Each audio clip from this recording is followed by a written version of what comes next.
बिस्मिल्लाहिर्रहमानिर्रहीम। अस्सलामु अलैकुम दोस्तों, तारीख की नज़र में वाक़यात कौमों को गिरफ्त में ले लेते हैं और इसके बाद मुस्तक़बिल के मुतालिक कोई अंदाज़ा नहीं लगाया जा सकता।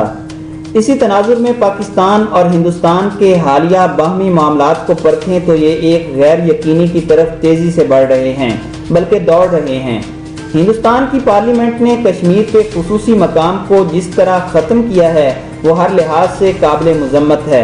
हिंदुस्तान ने हमारी नज़र में तारीखी गलती की है, मगर सोचने की बात है कि क्या ये सब कुछ एक दिन में हो गया?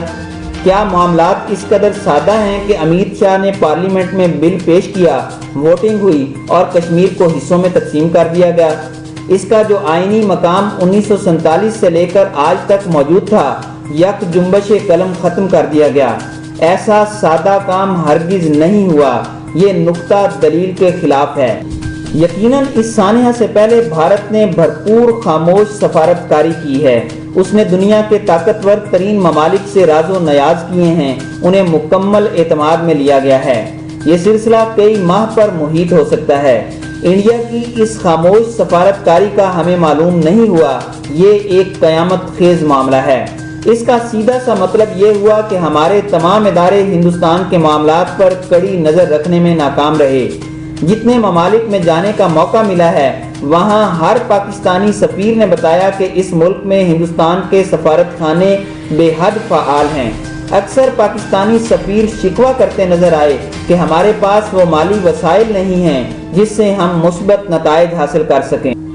खैर, खारजी सतह पर इस गलती का अजाला करना अब नामुमकिन है। पाकिस्तानी कौम के जज्बात हद दर्जा मुश्तइल हैं। हिंदुस्तान के ज़ेरे तसल्लुत कश्मीर भी काबू से बाहर हो चुका है। दुनिया के किसी खित्ते में इतनी फ़ौज मौजूद नहीं जितनी तादाद में कश्मीर में तैनात है। जुल्म और सितम की दास्तानें हर एक के इल्म में हैं, मगर इंतहाई ठंडे दिल से सोचने की बात है कि मगरबी दुनिया को तो रहने दीजिए, क्या मुस्लिम ममालिक हमारे साथ खड़े हैं?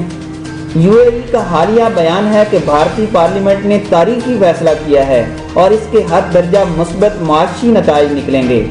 चीन अपने मफादात के तहत हमारे साथ है, मगर क्या तुर्की और मलेशिया इस पोजीशन में हैं कि इस हद दर्जा नाजुक मामले पर असरअंदाज हो सकें? अक़वाम मुत्तहिदा एक ऐसा इदारा है जो सिर्फ ताकतवर की ज़ुबान समझता और बोलता है। दलील पर बात करें तो उनका कोई अहम रोल नहीं हो सकता। यहाँ एक हद दर्जा नाजुक बात अर्ज करता चलूँ कि आरएसएस के अमित शाह और नरेंद्र मोदी का असल हदफ कश्मीर नहीं है। उन्हें पता है कि उनसे बज़ोरे शमशीर कश्मीर हासिल नहीं किया जा सकता। उनका असल हदफ पाकिस्तान है। अमित शाह, जो कि ताकत का असल महवर है, मुतअद्दिद जगह ये कह चुका है कि वो हमसाया मुल्क को नहीं रहने देगा, उसकी जोग्राफियाई पोजीशन को तब्दील करेगा और उसे महकूम बनाएगा। बीजेपी ने मुसलमान दुश्मनी पर इलेक्शन जीता है और अब वो बैनुल अक़वामी सतह पर मुहिमजुई के लिए तैयार है। इसमें इसराइल की पूरी ताकत हिंदुस्तान के साथ है। ये वो नुक्ता है जो मौजूदा सूरत हाल में ज़ेरे बहस है ही नहीं। किसी दानिश्वर या हुकूमती एहलकार ने यह नहीं कहा कि कश्मीर की आईनी हैसियत तब्दील करने का असल मकसद पाकिस्तान को इश्तियाल दिलवाना है, ऐसा माहौल बनाना है जिसके बाद एक खुली जंग हो और नरेंद्र मोदी अपनी हिकमत अमली में कामयाब हो जाए।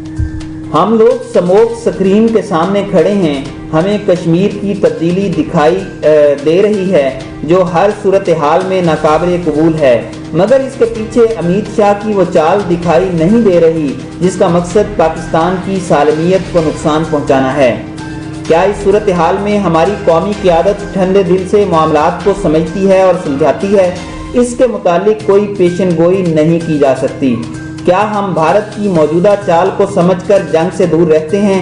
हमें इस बारे में कुछ मालूम नहीं। सवाल ये है कि क्या दुनिया के ताकतवर तरीन ममालिक ये तो नहीं चाहते कि पाकिस्तान जंग की तरफ माइल हो जाए? हकीकत तो ये है कि जंग शुरू तो की जा सकती है, मगर उसे अपनी शराइत पर ख़त्म नहीं किया जा सकता।